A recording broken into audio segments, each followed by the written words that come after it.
Hello there, friends, and welcome back to Sesh Cast. My name is Goldilocks. This is Sesh Cast, a cannabis podcast for cannabis sessions, and I need a place to set my phone down. Let's go with there. Sorry if that made some noise. Oh boy. I'm, I'm sorry in advance. I'm getting sick again. So if I sound a little nasally, if I cough a little bit, I'm real sorry. I'll try and cut it out if it sounds gross, but I make you no promises. I might miss something, so sorry if you get some gross ASMR action in your ear holes this week. But on to more important things. Like I said, my name is Goldilocks, and this is a podcast I do where I get high and talk about stuff. And today I'm smoking some Gorilla Glue 4, which I like very much. It's pretty decent buy. I mean, just nothing special. It's Gorilla Glue. Pretty much is what it always is. And then I'm using my little Jack Skellington bowl, which I've already posted on Instagram. It's the black and white. It's like episode 6, maybe. Maybe, I don't know. It's on the Instagram somewhere, and there will be a picture of this up on the Instagram today. I just needed something to smoke out of today, and I hadn't used this for the Halloween season. I was using one of my other bowls, so I try and because I have so much glass, because I collect pipes specifically. I try and switch every once in a while, like once a month or so. I try and pick a new piece to use for a little while, just so nothing's getting super gross and super nasty. I'm always cleaning the same thing and run the risk of scratching glass or breaking glass or something like that. But also just because I like changing it up and I have all these things, I might as well use them. I wouldn't collect things if I didn't want to use them in some reason or for some reason. I always try and get things that function. So switching it up, just using this today. It is all white, so it gets dirtier faster than all of my other bowls, which is a bummer. But I also thought it was kind of symbolic to use this because I bought this bowl in a time of complete illegality in the state in which I was living. When I was living in Ohio in the Midwest, this was after possession had been decriminalized in the part of the city, in the part of the state that I was living in. But it was definitely still illegal. There wasn't a medical market set up or anything like that. And yeah, I bought it at just a local head shop, so it's my illegal piece, so to speak. And I do have a bunch of pieces from college, so I have a lot of illegal pieces, but this is this was the first one that I got. So yeah, figured I'd break him out today to go round 2 on the legalization conversation. But we'll jump into that in a minute. I want to get some other housekeeping type things out of the way. Like I said, I have an Instagram that you can follow. That is at Sesh Cast. I post pictures of the glass that I use to smoke out of each week. So you can find stuff like that on there. That's also probably the easiest way to get a hold of me. Feel free to DM me DM me anytime, or say hello. I have not been super responsive lately. I'm sorry. I've just been taking some time off from social media. So, but yeah, feel free to say hello. Follow me if you like.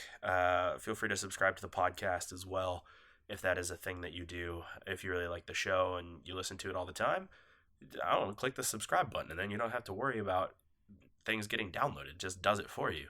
And then I don't have to worry about you downloading things. It just does it for you. It's great. Everybody wins. So you can do that. And then the other thing, I always forget to do this. And then when I do remember to do it, I always do it at the end of an episode. So let me just do it now. If you would like, you can drop me an iTunes review. That would be helpful. Not only is it helpful, people always tell me that iTunes reviews are the key to getting seen one place or another. I don't really know how much truth there is to that. iTunes algorithms run so deep, Apple analytics run so deep, and so much of their iTunes, gosh, sorry, I'm sick, I'm medicated, I'm high, I'm already struggling. But not only do their analytics run super, super deep, their whole podcast thing, I know Apple Podcast kind of rules the podcast world, but it's just not well figured out yet. And it's got a long way to go before it turns into a real digital infrastructure. So, yeah, I guess it helps as far as discovery goes, but it also just really helps me know what you think of the show, and that means a lot to me. I want the show to be good, and I want the show to be enjoyable and something that people like. So if you have opinions or criticisms or compliments or any of those things, drop it on an iTunes review. I will see it and I will pay attention to it, and it will mean a lot to me that you have done that and be helpful in all ways.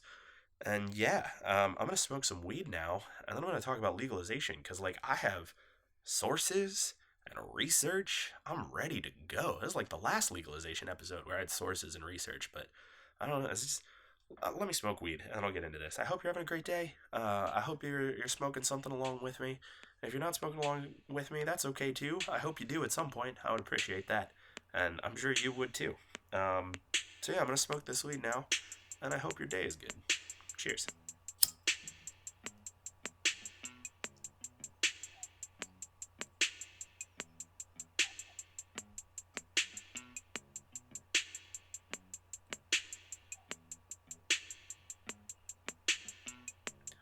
Okay, so, ugh, excuse me. So legalization. The reason I'm talking about legalization again today is because this is the first episode I've recorded since the midterm elections.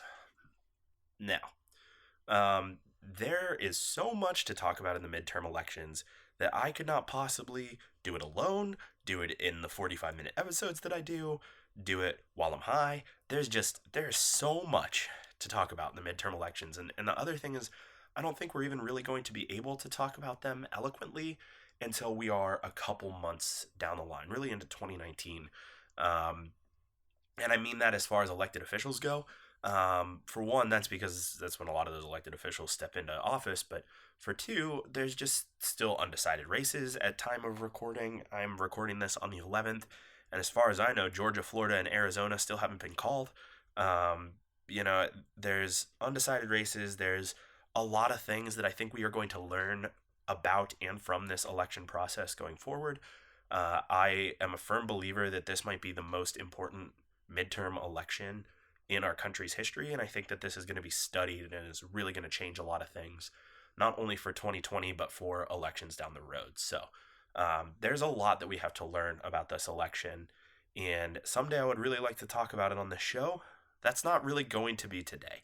What I'm going to talk about is the midterm elections' effects on marijuana, because as of right now, we've got pretty solid answers as to what the hell's going on there. So that's that's where we're going today. That's what we're going to talk about. Like I said, I've got some sources. I'm going to put all my links in the show notes. Those will all be available for you uh, down below wherever you're listening. I guess I don't know if you have different listening apps. Like I don't know where you're listening right now. I know on my phone app I can see show notes. I would assume that on most show apps you can see show notes, or podcast apps you can see show notes. I did realize the other day that Spotify is hosting show notes now, which when I started uploading almost a year ago, I'm pretty sure that they didn't have show notes on there. I don't know. Yada, yada, yada. Links in the show notes. Check them out if you do so feel. But to get the first one out of the way, or the first thing out of the way, there were 4 states voting on marijuana legalization this midterm cycle. Uh, two medical, one recreational, and one that was so far out of left field that I don't know that we can really count it, but it is important that it got on the ballot, so we are going to talk about it. The Those states were as followed. The 2 medical states were Missouri and Utah.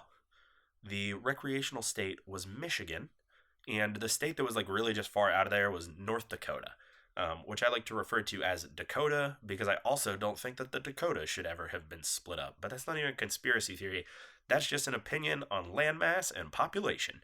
So, anyway, I knew pretty much what was going to happen with North Dakota. North Dakota was voting, and honestly, I'm gonna talk about this and not even have a definite answer, like know for sure. What the heck is on my laptop now? Oh, that's just the sticky feet. So here's the deal. I have 2 laptops right now, which is weird. I have my old laptop, which I record on, and now my new laptop, which I do things with. And so I'm going to try and operate and consume both laptops at the same time, and we're going to see how that goes for me. I'm also going to try not to knock over all of my precariously perched things because my room is a mess, and for some reason I'm recording in here, and just so sorry if you hear some computer noises in the background. Yeah, so let me see. North Dakota marijuana midterm vote. Um, I just want to know if that was recreational or um, medical. I am almost sure that it was recreational. Um, North Dakota, three different. Yes, recreational. Lols. North Dakota was recreational.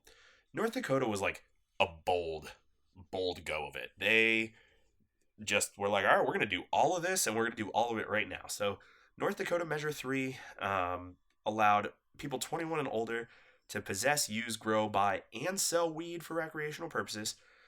Created penalties for people under 21 for possessing or attempting to distribute weed and for distributing marijuana to others who are under 21, and expunged previous marijuana convictions from criminal records. Um, no regulation, no taxes, no infrastructure, nothing.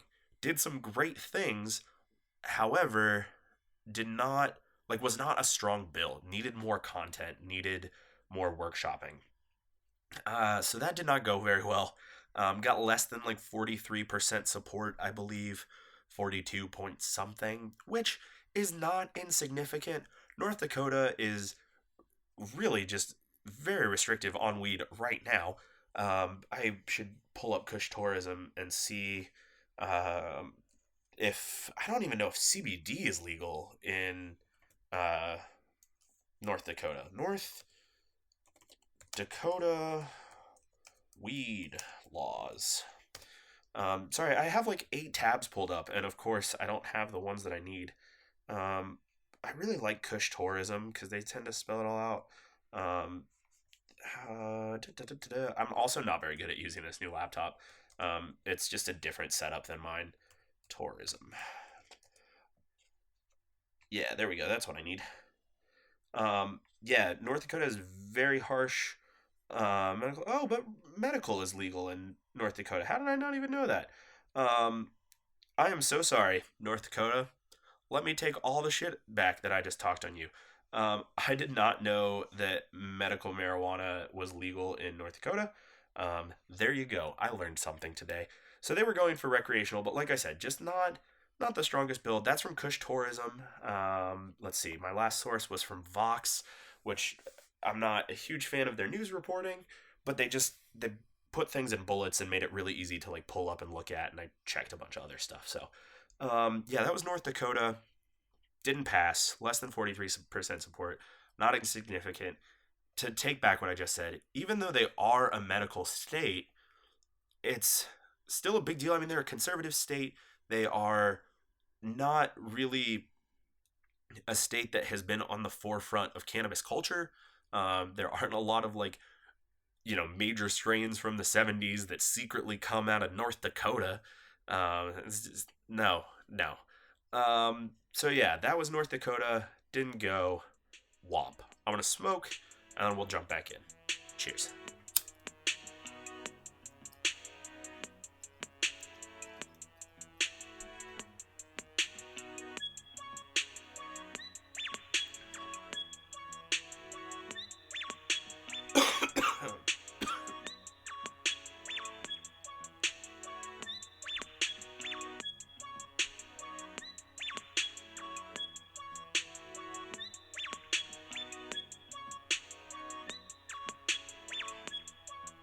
Okay, so let's talk about Utah.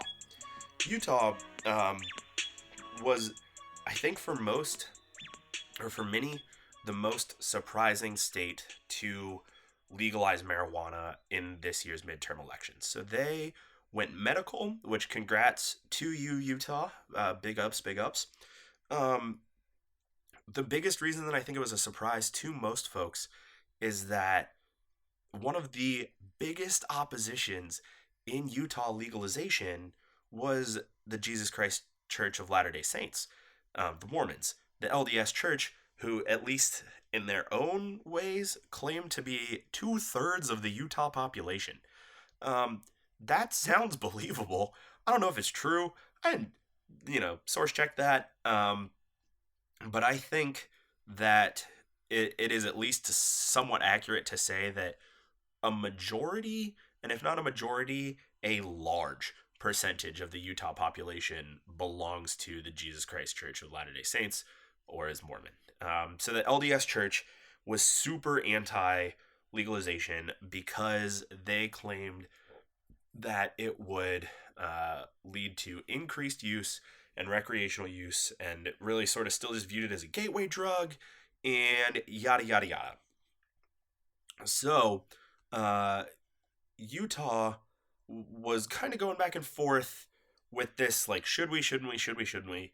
There was some push from legislation or from the legislature to pass their own. I think it's the Cannabis Control Act. I have that somewhere, and I'm not 100% sure where it went, so I apologize. But yeah, the no, I don't have it. But a lot of people felt like that was inevitable, even if this law didn't pass. It was just what exactly that was going to be. A lot of people still think that this Cannabis Control Act, which I really should like find the name of because I do have it somewhere. Listen, I'm sorry. The Utah Medical Cannabis Act. Um, a lot of people think that it's going to be passed and override Prop 2 or overwrite Prop 2. It wouldn't make it illegal again. It would just sort of change some things up. Um, that's a lot of like local political gobbledygook. Let's get to the important thing. Utah is now a medical marijuana state. What does that mean? It means that there are currently 9 approved conditions that would qualify you for marijuana use. Those are HIV, Alzheimer's, cancer, Crohn's disease, epilepsy, PTSD, multiple sclerosis, autism, and chronic or debilitating pain in individuals who are unable to use opiates or are at risk of becoming dependent or overdosing on opiates. This is the thing about Utah's legalization that really brings a lot of joy to me, is that they are focusing on diminishing the opioid crisis, but really are opening this up to say, if you are at risk of dependency, we would rather give you weed than give you opiates, which is huge because for so long it hasn't mattered whether or not you are at risk for opioid abuse, becoming dependent, or overdosing. All that's mattered is that weed is illegal and it makes the state more money to feed big pharma than it does to take care of you. So this is a big thing from Utah. And part of this, which I think is really cool, is that a huge push from the LDS Church managed to make this legalization happen. So in the last few days of this race, the LDS Church basically came out and was like, we can support this with a couple of changes.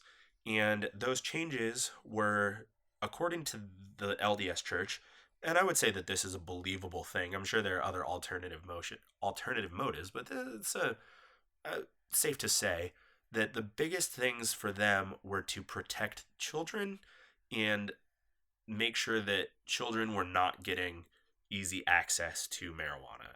And the changes that they suggested were eliminating the sale of edibles, and they were not going to allow people to grow their own. I think everything is worded as patients won't be allowed to grow their own marijuana if they live too far away from a dispensary, which is a very strange way to word that. My guess is one write-up wrote that, and then, or it was in the presser or in the bill itself. I'm not 100% sure where that wording came from, and everybody's just copied and pasted it.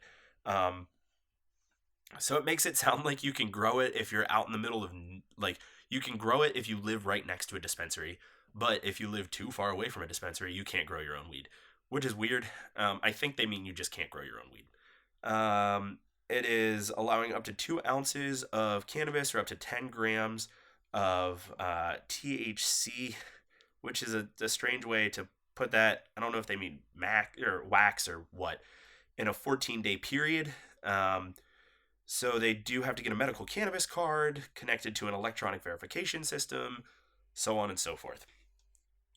according to most of the research I have found, you can't smoke weed in Utah. You can vape, you can uh, do tinctures.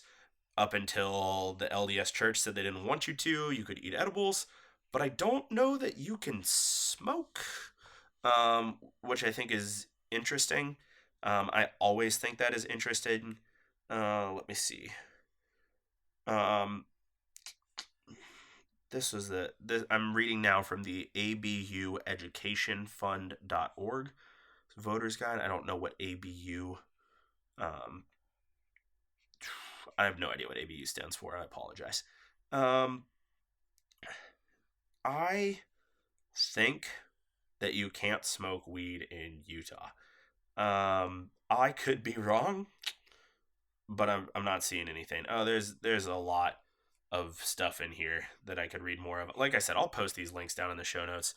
I only have so much time, and I'm really high, and I'm just trying to give you the quick and dirty. So that's Utah. Congratulations to Utah. Utah, not doing everything right, didn't expunge records, didn't do anything to fix the past. However, are putting a focus on eliminating the opioid crisis. And small steps are steps. Small improvements are still improvements. Yes, I'm all about legalizing cannabis the right way. I care a lot more that we at least get some sort of legalization. So, here's to you, Utah. Cheers to you. I'm going to smoke some weed for you now.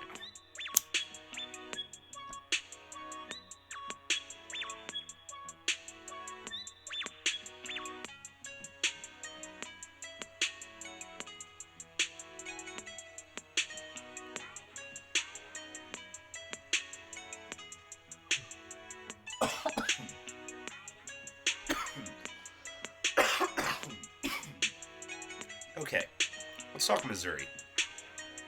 Missouri was in this weird place of having not one, not two, but three marijuana initiatives on one ballot, which is weird, I think. It is just so strange that a state these days has one measure on the ballot. Missouri had three, which was like Amendment 2, Amendment 3, and Proposition C, I believe. We got the good one. At least I think that we got the good one. Amendment 2 is what passed in Missouri. Amendment 2 is... Oh, crylamity. Where did this link go? I don't have great link management, which is a shame. Here we are. So, again, I'm reading from Vox. Amendment 2 would impose a 4% tax on marijuana sales, and the funds would be used mainly to pay for service or military veterans. Amendment 3 would impose a 15% tax on marijuana sales, as well as additional taxes in other areas of production and sales, with the revenue primarily dedicated to a research institute that would try to find cures and treatments for cancers and other medical conditions.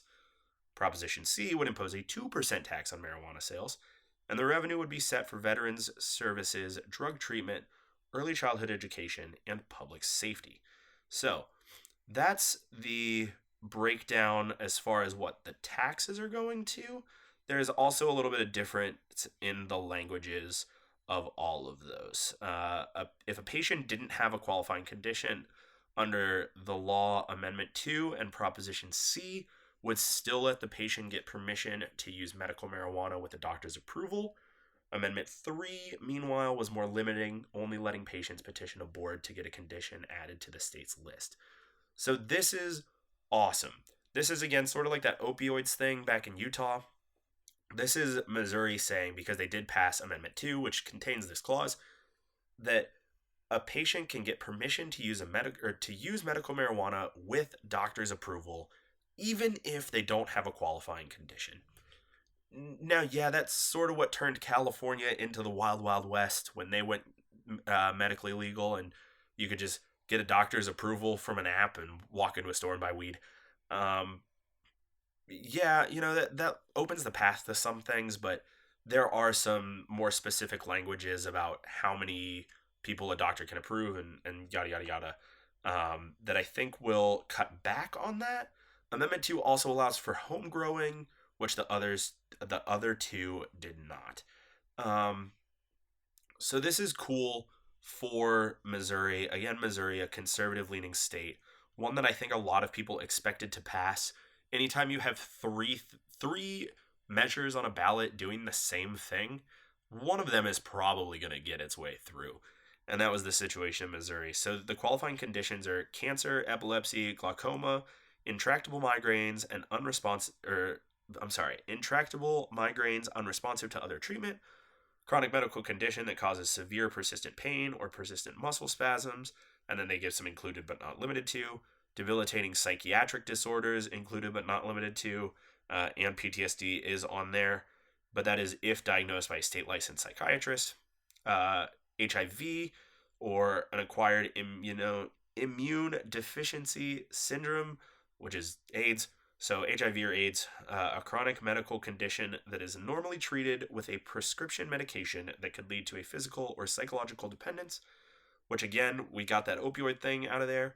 And then any terminal illness and in the professional judgment of a physician, any other chronic, debilitating, or other medical condition, including but not limited to a bunch of stuff, can also be approved. So again, huge movements from Missouri to leave that door open and say that we are going to give more people this opportunity if we feel that it's earned, yada yada yada, which is really cool. It sounds like it's going to take Missouri a while to get things going. I wouldn't be surprised, and most of what I'm reading says late 2019. I would expect January of 2020. Utah, I would say summer of 2020, if we're being completely honest. I think that's going to take a minute to implement, but we'll see. So, yeah, that's Missouri. It's cool. It's exciting. I'm happy for Missouri. Obviously, congratulations. Again, we don't have expungement of records. We don't have recreational, and there's still room to grow here in Missouri, in Utah. There's always room to grow. There's room to get better, but we are making steps. We are making progress, and that's huge. So, cheers to you, Missouri. Congratulations. Again, links in the show notes that you can read all of the things that I read and make from them much more than what I can put together for you when I'm high. Cheers to you, Missouri. I want to smoke your weed.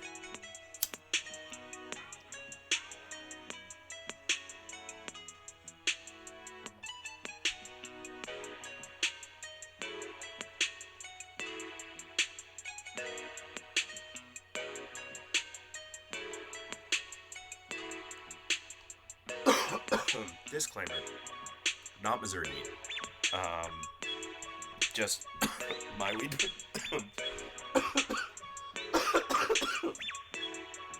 Oh gosh, excuse me. Didn't fly this in from Missouri or something. I know what I said before I smoked made it sound like I was smoking Missouri weed. I'm not. Let's move on though. Michigan. Michigan went recreational. Congratulations. Good for you. I'm happy for you. All of those things. Michigan going legal, big deal. Big deal because they are the first state in the Midwest to approve recreational use of marijuana. We're starting to encroach on Bible Belt, Rust Belt territory with Michigan going medical, or I'm sorry, with Michigan going recreational. Oh, I'm totally going to sneeze.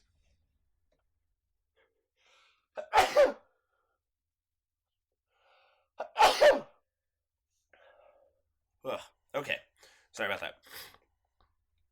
We're breaking into the conservative Midwest, which is the area that has stayed completely dry through all of the green waves going on from one side of the country to the other. Coastal cities tend to be more liberal, tend to be more ahead of the game, and specifically Northeast and Northwest, but California is most of the West Coast, so there's this big push on the coastal parts of the country, but the Midwest has remained untouched by recreational marijuana. Lots of de facto medical systems in the area. Ohio, where I came from, is one of those. But Michigan going recreational is pretty big. It's going pretty big for a couple of reasons. They have one of the better medical systems in the country right now.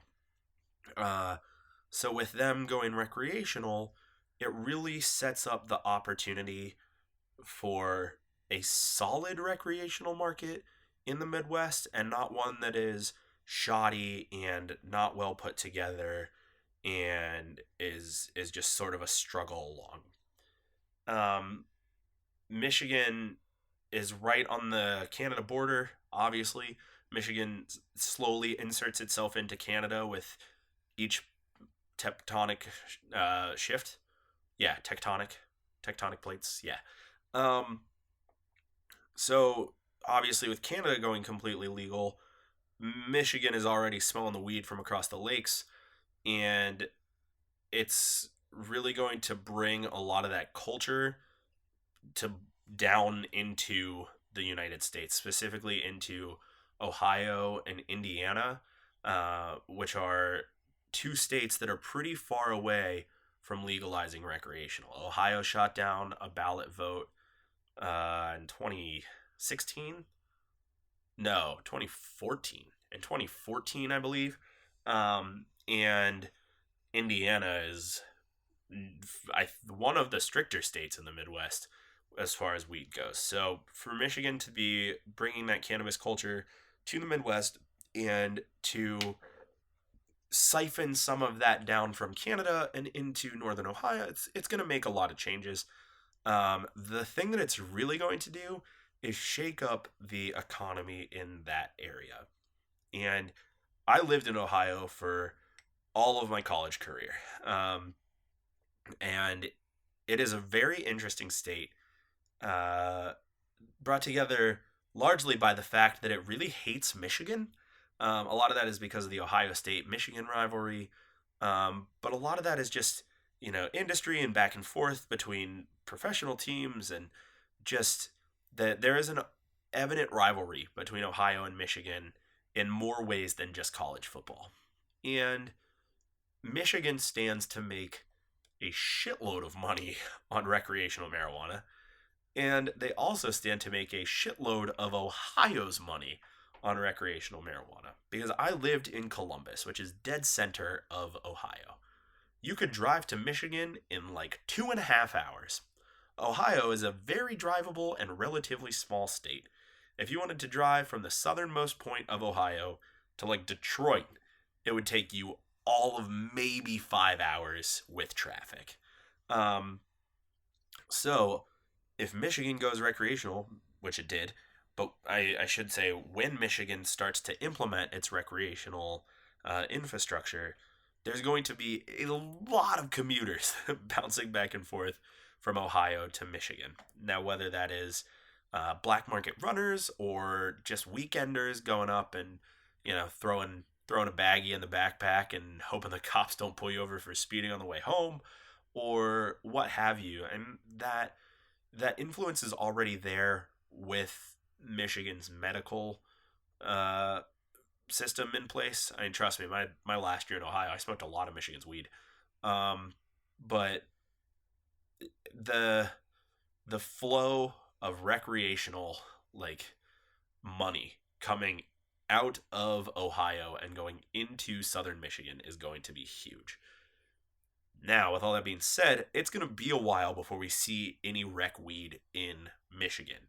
Um, Most people are calling 2 years, saying that it won't be until 2020, if not 2021, that we will see recreational infrastructure in Michigan.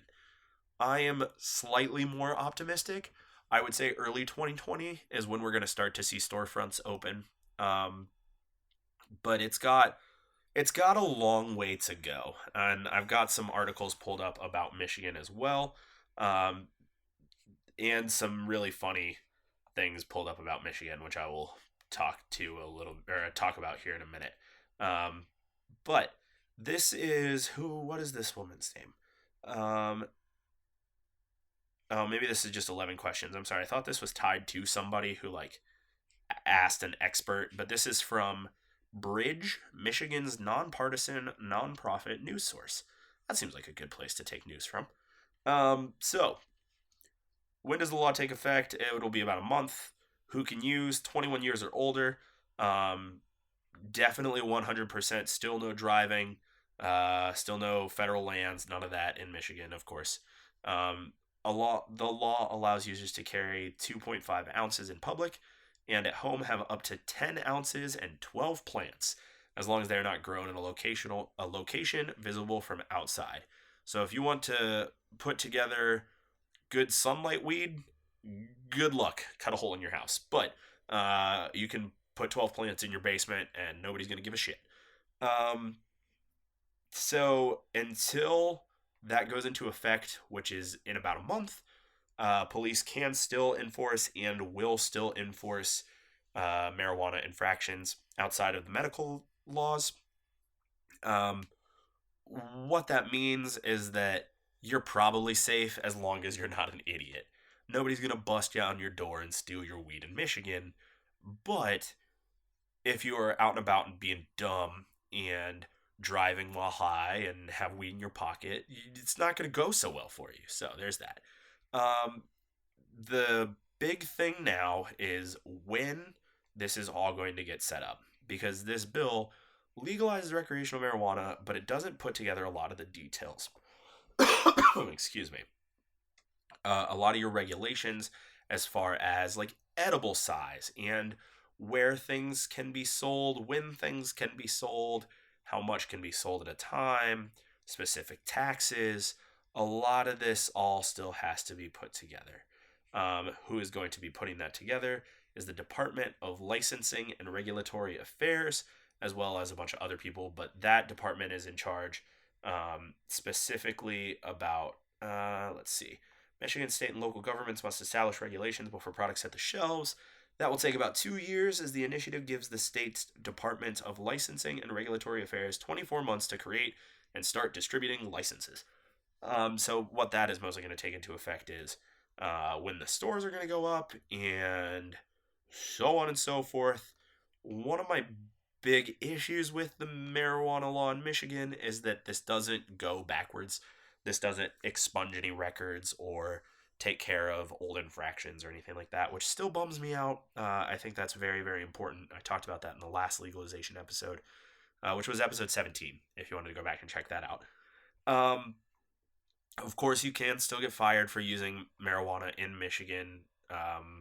That's just a thing I'm not sure is ever going to go away.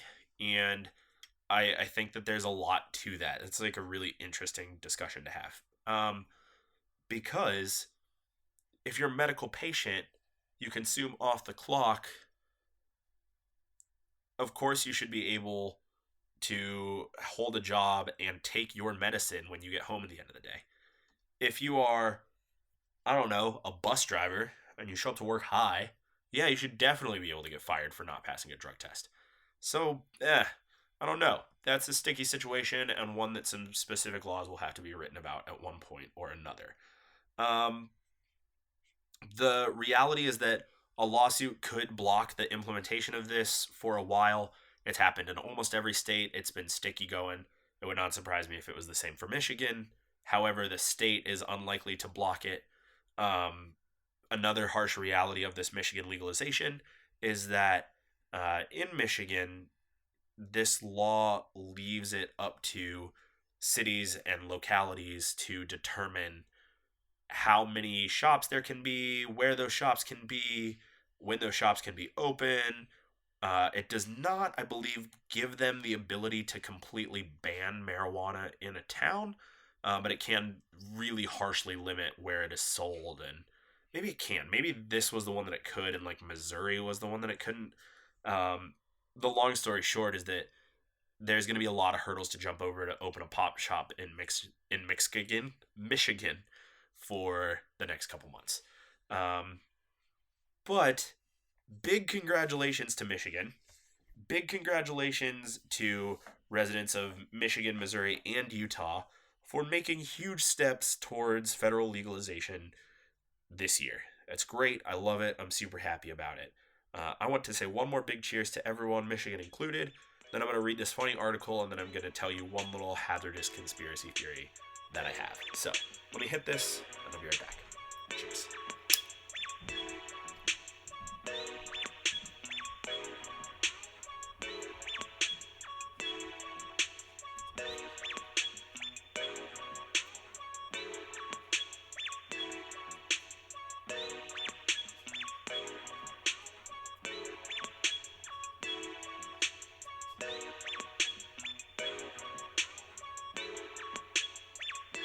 Okay, so before I go, I've got this funny article um, that I wanted to read some of. This is from the Detroit Free Press, which is at the website freep.com, which I think is funny.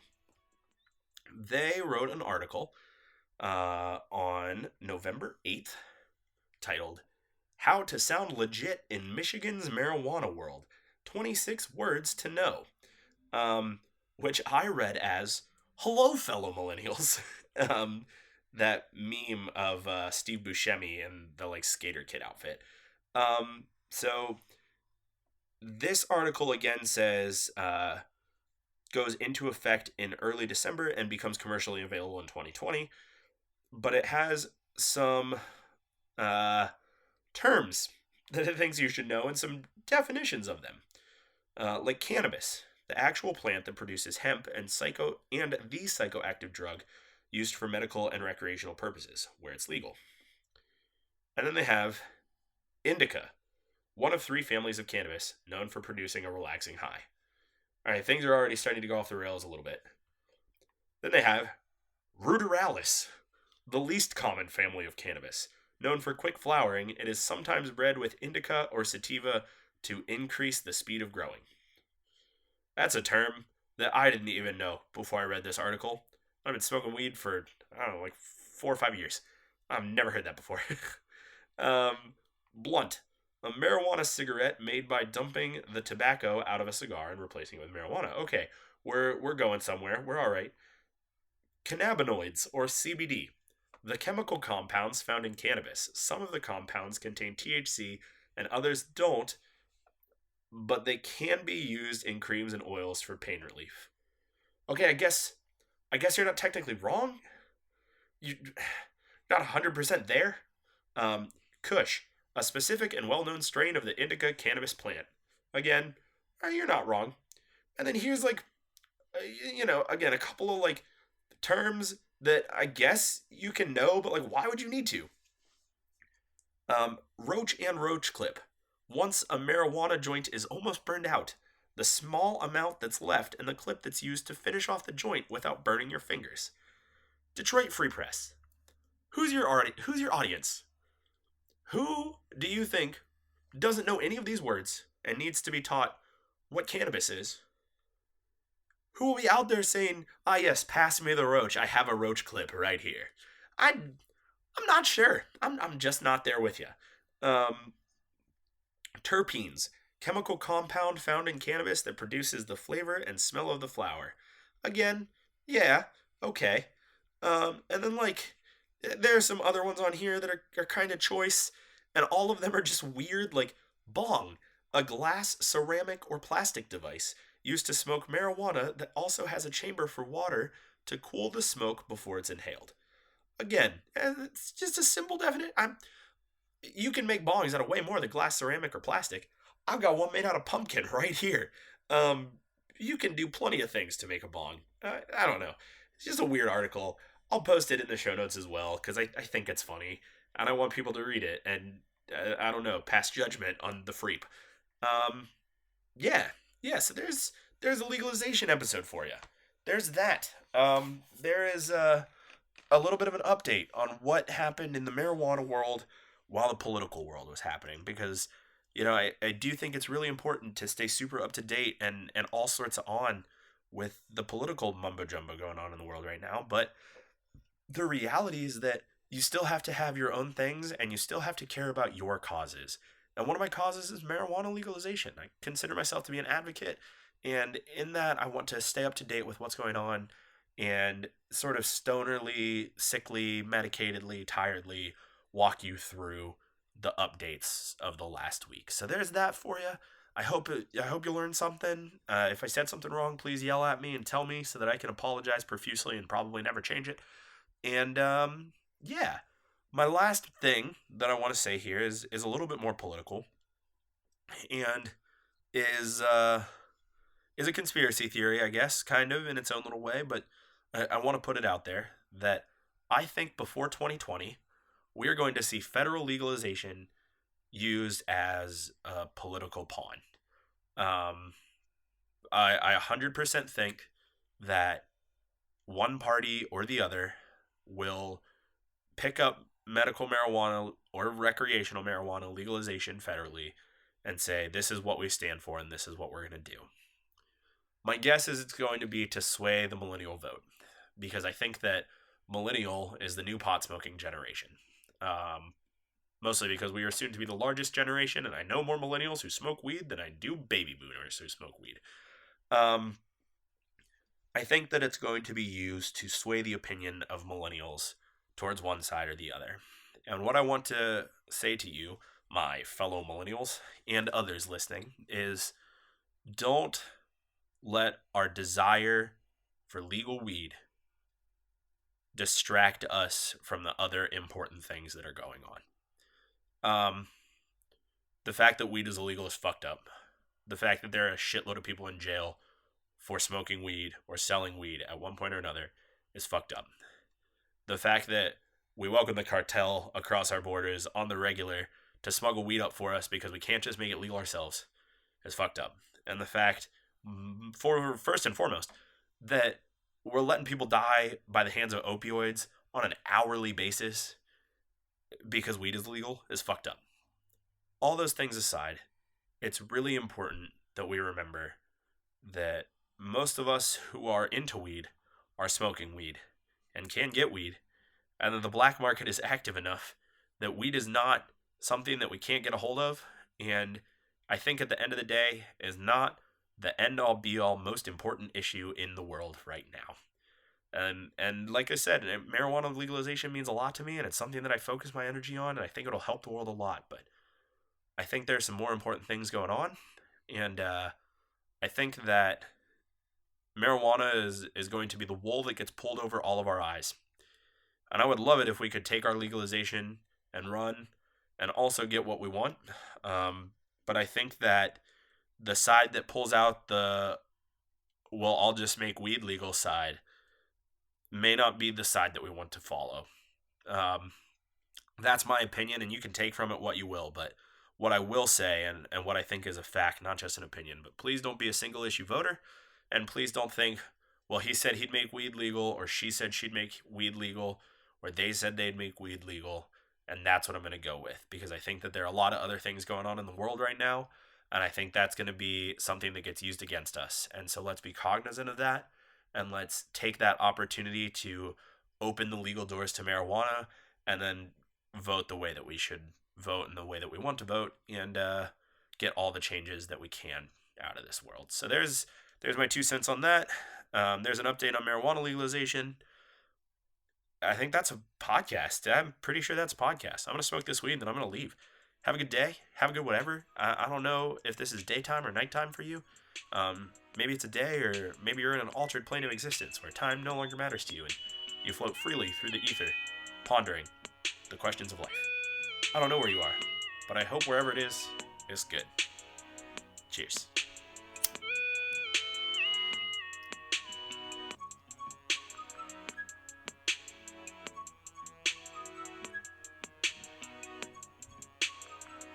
My name is Goldilocks. This has been Sesh Cast.